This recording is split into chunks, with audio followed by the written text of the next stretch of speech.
வணக்கம். ஆகாஷ்வாணி புதுச்சேரி செய்திச் சுருக்கம் வாசிப்பவர் சத்குணா. நாட்டின் ஒட்டுமொத்த வளர்ச்சிக்காக அனைத்து தரப்பினரும் பாடுபட வேண்டும் என்று குடியரசுத் தலைவர் திருமதி திரௌபதி முர்மு கேட்டுக் கொண்டுள்ளார். ஜார்க்கண்ட் மாநிலம் கும்லாவில் கார்த்திக் ஜாத்ரா எனப்படும் மாநிலங்களுக்கு இடையிலான கலாச்சார சந்திப்பு நிகழ்ச்சியில் பேசிய அவர், பழங்குடி இனத்தைச் சேர்ந்த பங்க்ராஜ் கார்த்திக் ஓரன் சமுதாய முன்னேற்றத்திற்காகவும் கல்வி வளர்ச்சிக்காகவும் தமது வாழ்நாளை அர்ப்பணித்தவர் என்று புகழாரம் சூட்டினார். பழங்குடியினரின் பங்களிப்புகளை அருங்காட்சியகங்கள் மூலம் வருங்கால சந்ததியினர் தெரிந்து கொள்ள நடவடிக்கைகள் எடுக்கப்பட்டு வருவதாகவும் அவர் கூறினார்.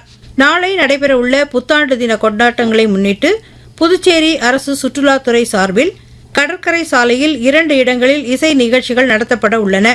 மேலும் 10 இடங்களில் சிறப்பு வாகன நிறுத்த இடங்களுக்கு ஏற்பாடு செய்யப்பட்டுள்ளதாகவும் தெரிவிக்கப்பட்டுள்ளது. சுமூகமான புத்தாண்டு கொண்டாட்டத்தை உறுதி செய்யும் வகையில் காவல்துறை எல்லா வகையிலும் தயார் நிலையில் உள்ளதாகவும் அறிவித்துள்ளது.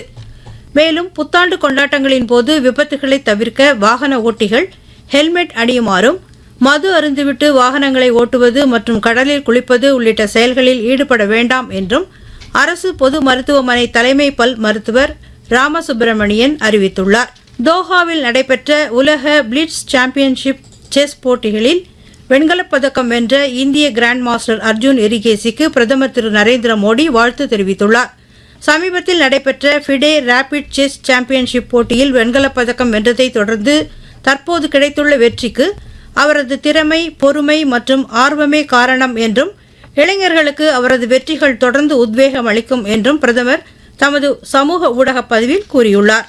இத்துடன் இந்த செய்திச் சுருக்கம் நிறைவு பெறுகிறது.